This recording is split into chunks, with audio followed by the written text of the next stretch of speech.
that will have us move on to Sunday, and I will obviously talk a lot about Denny Hamlin. But before I really grind my gears about Denny Hamlin and how that all finished, I do want to give my flowers to Kyle Larson. Kyle Larson, Young Money, had a fantastic season. If we were going by the 36 race format with our current point standings when it comes to stage points and all the different bonus points that we have, Kyle Larson would have been awarded the championship. I know there was some confusion about that. If we were doing the old Winston Cup points with their bonuses and the way they did their points back in the day, Christopher Bell would have won the championship. So I thought I would get that confusion out of the way as well right there. But Kyle Larson getting his second Cup Series championship, was celebrating up in New York City. Maybe should have been celebrating at the Magic Kingdom instead, but nonetheless, the driver of the number 5 for Hendrick Motorsports with Chevrolet, with, in my opinion, the best crew chief in NASCAR. I've said it for a long time, and it got confirmed just one more time on Sunday. Cliff Daniels, the crew chief of the number 5. Kyle Larson getting 3 race wins, 9 stage wins, 1 pole, 15 top 5s, 22 top 10s, 2 DNFs, 1,106 laps led on the season, and an average finish of 13.2 gets Young Money, Hung Money, his second Cup Series championship at Phoenix Raceway. Like I said, Larson had a phenomenal season. There was a big gap, I would say, from after the Coca-Cola 600 and the Indianapolis 500 to all the way maybe 4 or 5 weeks ago. There was a big span, in my opinion, where Kyle Larson did not look at all like Kyle Larson. And I thought over the last couple of weeks, we began to see the old Kyle Larson pop back out. He's been finishing up in the top 5 almost every week the last couple of weeks. Just really been putting it on at the right time and just had an overall great year. And at the end of that race, Cliff Daniels made the perfect call for the situation that they were put in and got him the victory, fair and square. I definitely also think Alex Bowman, I said it a couple weeks ago, once again, Alex Bowman, teammate of the year, didn't necessarily let Kyle Larson get the spot, but definitely gave him the room for Kyle Larson to complete the pass. So good on Alex Bowman on being a team player in that situation. But Kyle Larson getting that second career championship, right now doing the New York tour. Kyle Larson, Cory, gets championship number 2. How were you personally feeling in the stands watching those last couple of restarts, those last couple of moves, and everything that led up to him winning the championship? To be honest, I went all race like, nope, he doesn't have it. It's Denny's. I don't want to bring him up yet, but it's Denny's. And then he blows a tire. He goes a lap down, gets a lucky caution. And even then, I'm still like, he's out of it because then he's 28th, 20th. Then couldn't go anywhere because he's on bad tires. Then they take the 2 strategy call and he's in 5th. I'm still just looking at it like, nah, he doesn't really have a chance still. And then that caution happens, and really from the stands, it showed that he took no tires. Come to find out later, he took 2, but then he just holds him off, has that pass from Alex Bowman that you talked about, but he was almost fighting for the lead after 1 lap. And I don't know, it was a great restart on 2 tires. And because they had experience with 2 tires with the previous stop, it's why they pulled that strategy. And yeah, and honestly, it was surreal because I was like, he had no chance. I felt like he had no chance the entire day because he didn't have the best car. He didn't even have the top 3 best car. And came to the final lap, and he's a champion. I'm sitting there like next to my wife going, what? Freaking out. And I looked over my shoulder, you're gone. I'm like, what?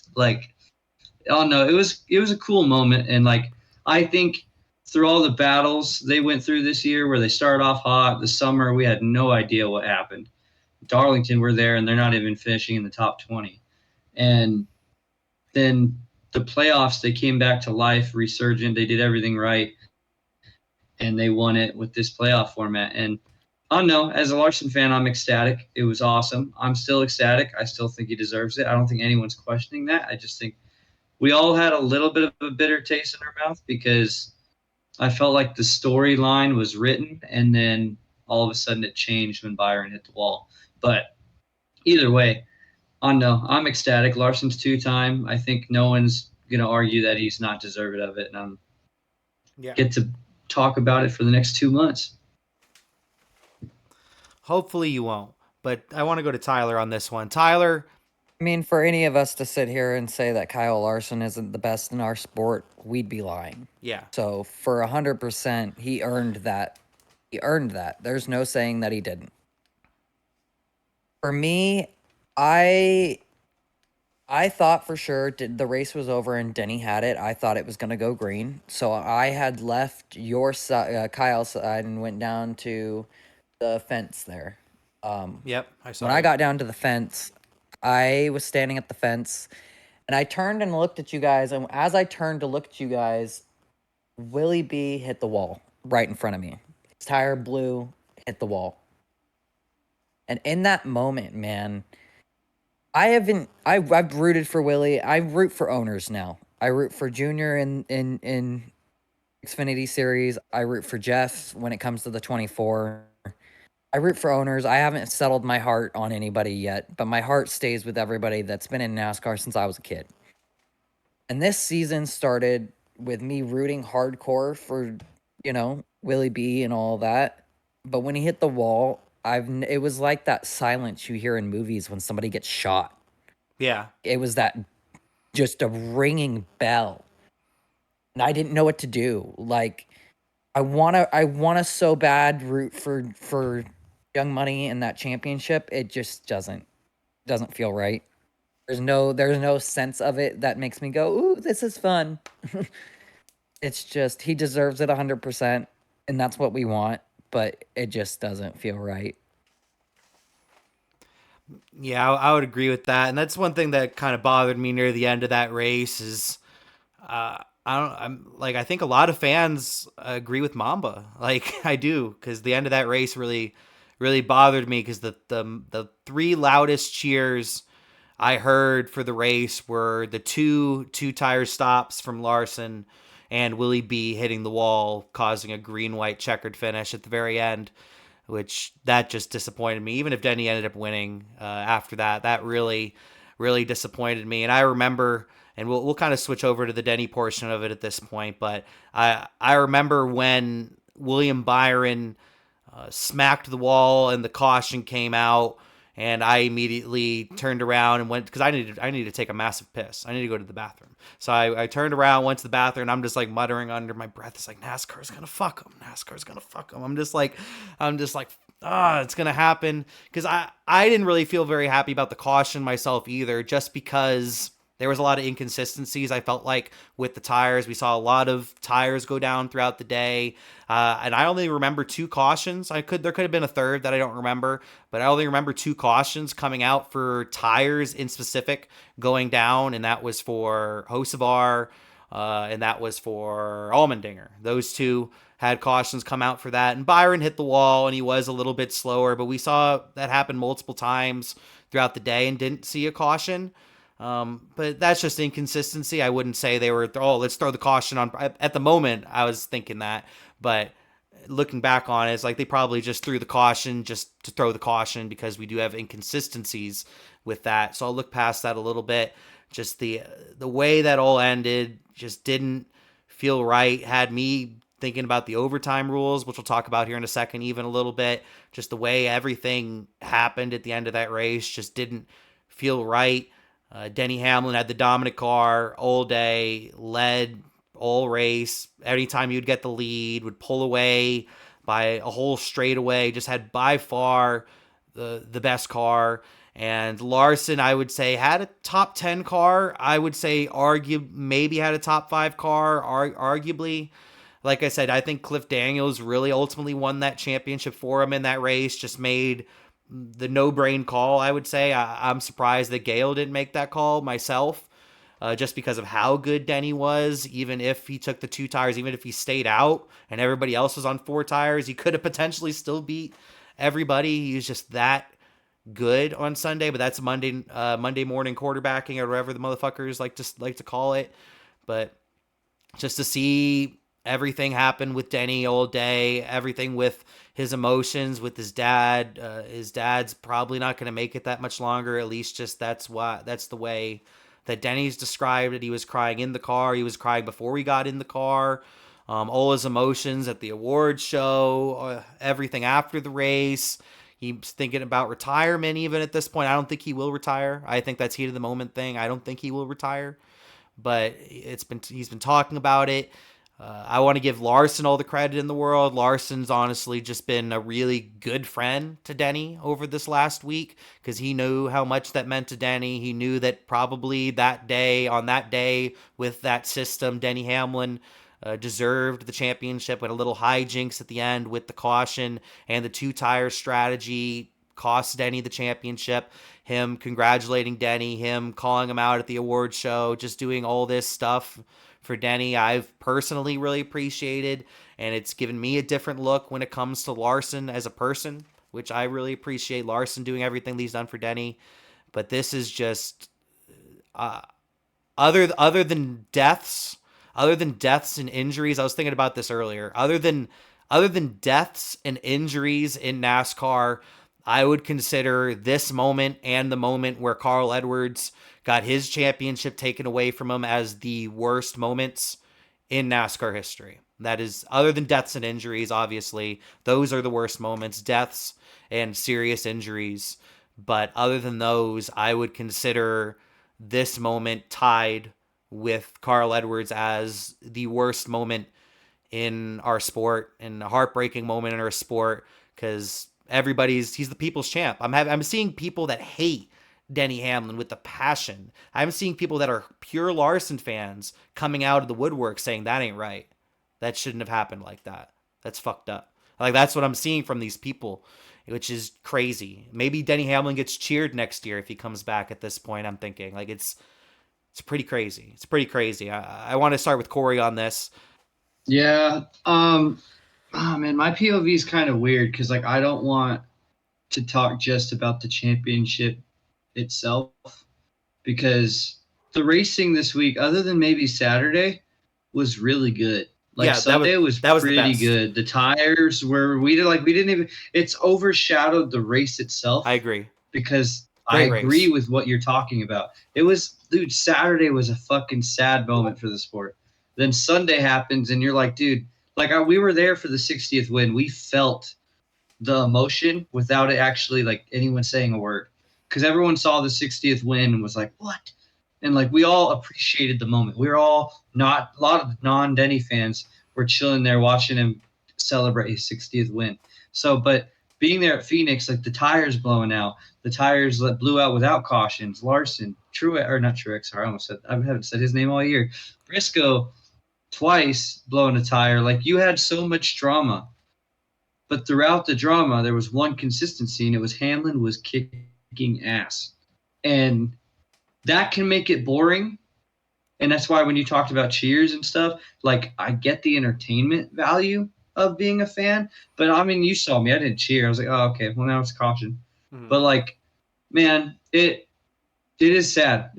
I think that's the worst part about like this weekend is they saw me like trying to cheer you up. I'm like, I'm happy, but at the same time, like, it sucks. Like I told you before the race, Hamlin wins this, Byron wins this, Larson wins this. I'm happy. It's going to be a great weekend. But Larson, or the thing that makes this so annoying is that we knew the playoff format was changing. But Hamlin took advantage of it this year and brought the perfect car to take advantage of this championship format and win this race. And just the timing was impeccably fucked up to cause him not to get a championship. And I think we all feel that as a Larson fan, as a fan of anybody in the sport. It's just a nasty feeling. It's a disgusting taste in the mouth. It's not what NASCAR's supposed to be like. It's not what the top racing sport is supposed to be like. This is the worst Game 7 moment you could create. And they did it 2 nights in a row. where the deserving driver didn't win it yesterday and the deserving or Saturday and the deserving driver didn't win it Sunday. And I'm not saying deserving like Larson's whole season wasn't deserving. I'm saying for that race in this one race fucking format, the guy that deserved the championship that day didn't get it. And that's what makes it disgusting. Yeah, it was just it was the most heartbreaking moment for me that I've seen at a NASCAR track. And I was at COTA this year when my favorite driver, Kyle Busch, almost got back to victory lane, and I was almost to tears, like mad and sad watching the end of that race. I said to both of y'all, I did something I've never done. I've been to probably almost 100 NASCAR races at this point, including trucks and Xfinity and all of that. If it was my, like, obviously when I was a little kid, there was a couple of races where I was forced to leave early to beat out traffic. But other than those, if it was my choice to stay and watch the checkered flag, I've never once in my life not watched the checkered flag. I still haven't even watched the last lap. I still have yet to even watch a replay of the battle between Brad Keselowski and Ryan Blaney. I heard it was epic. I'll probably never see it. That was one of the most heartbreaking moments for me as not just a Denny Hamlin supporter and fan, but as just an overall NASCAR fan. And like you, Tyler, with a couple of laps left, I was already thinking about how I'm going to celebrate this thing. You went down to the fence. In my head, I had a Denny Hamlin flag as a cape on. I was planning on literally sprinting down the lane like I was motherfucking Superman. You know, I was planning that out. I was so hyped about it, and then just to have that taken away was one of the most heartbreaking moments. I literally just walked back to the camp, slouched over with my Denny Hamlin flag on my back, just feeling like it got stolen from him at the time. Obviously, I look at it a little bit different now, but at the same time, it's not too far off. Just a heartbreaking moment. Tyler, what were your thoughts on this? Denny Hamlin essentially getting this taken away from him, depending on how you want to look at it. What were your thoughts on all that? You think Denny comes back for a revenge tour next year? Or what are your thoughts on all of this, Tyler? Denny's got to come back.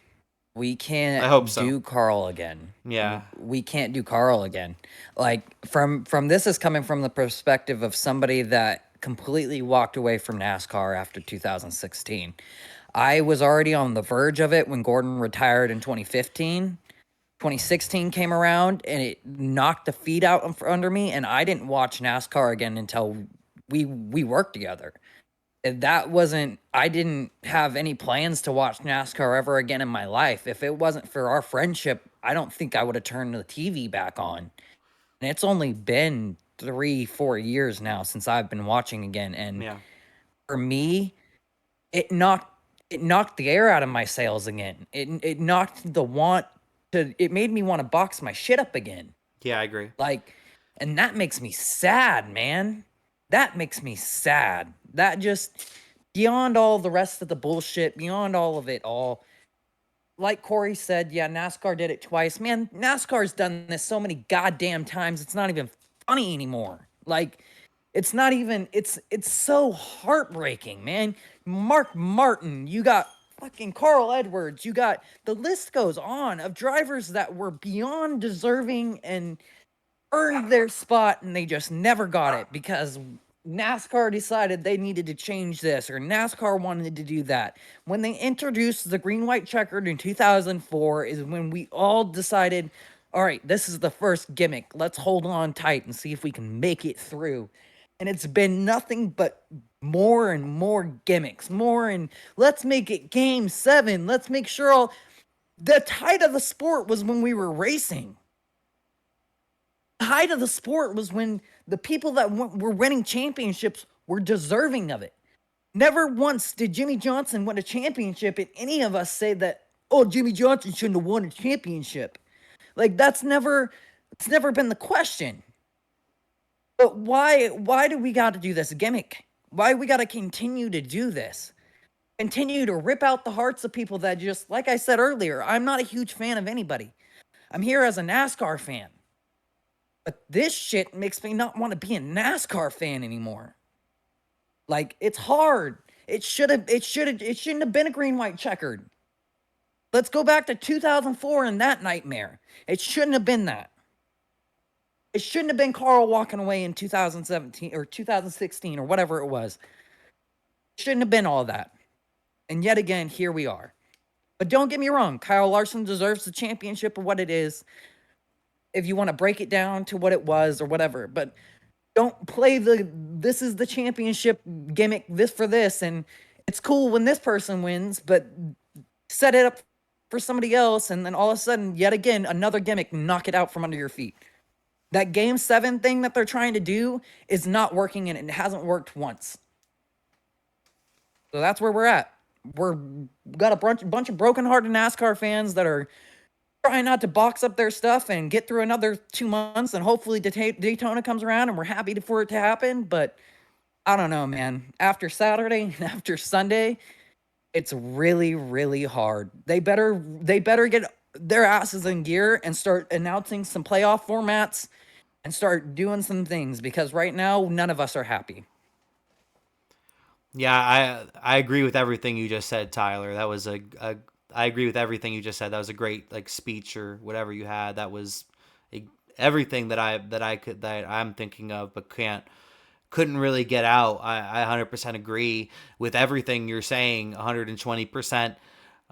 Personally, if they weren't already promising to be changing the playoff format next year and looking at doing some different things, I'd probably be right there with you. Like, let's pack up our things. Probably wouldn't be doing this show right now if we were doing the same playoff format next year, and we were going to do the same playoff format the year after that and the year after that, because it's just not a rewarding system. And it's, at the same time, technically, Larson's the deserving guy. Larson was the deserving guy, had the best season, but then you put this different system in front of us, and then you have the guy dominate the whole race, have a caution at the end, and a 2-tire pit stop decide the championship. It doesn't seem right at all. A 2-tire pit stop is the decider on the championship. That's how we're going to decide the championship. At that point, Kyle Larson shouldn't have won the championship. At that point, they should have just gave it to Cliff Daniels and be like, Cliff Daniels is the champion. He's the champion. He's the one that everybody should be talking about right now, because he's a genius for making that call. And that's what won the championship, was Cliff Daniels being a super genius, like we all know he is. And I found out he has hair on Tuesday, because I never saw his head before. But that was a genius call on him, and that's what ended up winning the championship. And I'm really happy. We're going to be trying to change this format. We'll have to see what it is next year, whether it's 36 races, whether it's back to the old chase format, whether it's a 3-3-4 with the 4-race championship series. All those are way better than what we have right now. I personally would probably prefer the old chase system with a bunch of bonuses thrown in there, or I personally prefer the old-fashioned 36 race system. And if that were the case, Kyle Larson would have won the championship anyways, and I wouldn't be bitching right now. And Tyler wouldn't be so upset either. It's just the way they've played this out. It's silly. It's just silly. And I think Tyler said it the most perfect I've heard anybody say it this whole entire week. And then you have some people out here like Mamba Smith, and I like Mamba Smith. I've met Mamba Smith. He's a nice guy, but it's not that's not the right system, bro. It's just not. And you're lying to yourself if you say it is the right system. You're not a race fan. You're not a racer. You're not any of those things. In my opinion, you're just a TV personality if you think that is the right system. That's all you are. And that is all you are, if that's what you think. But let me know your thoughts in the comments. What were your thoughts on Kyle Larson getting his second championship? Like I said, if we were doing the old format with our current point system, he would have been the champion anyway. He had the best season. He is the best driver in our sport. But with the way the system is and the way the day went, the deserving guy on that day was Denny Hamlin. Had the whole story lined up for him. And to have the championship decided by a green-white checkered finish and a 2-tire stop is what happened. But let me know your thoughts on all of that in the comments and in the replies.